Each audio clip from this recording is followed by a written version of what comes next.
સ્વાગત છે। હું છું રેખા માલકાની અને જોઈએ આજના સમાચાર। ભારતીય જનતા પાર્ટી દ્વારા મોડાસા શહેર વોર્ડ નંબર 1 અને 5ની મોદી પરિવાર સભા વોર્ડ નંબર 1માં વલ્લભ સદન હોલ ખાતે યોજાઈ। સભાની શરૂઆત વંદે માતરમ ગાનથી કરવામાં આવી।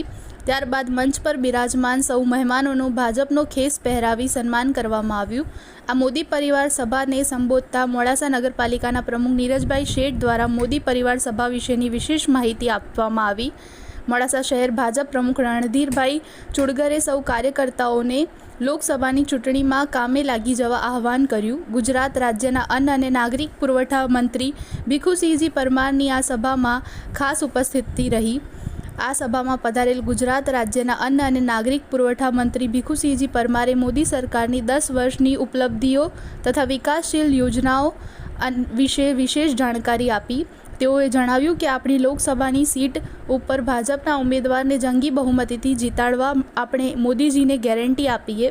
મોદી પરિવાર સભામાં મોડાસા શહેરના વોર્ડ નંબર 1 અને 5ના કાર્યકર્તાઓ, ભાઈઓ અને બહેનો મોટી સંખ્યામાં હાજર રહ્યા હતા।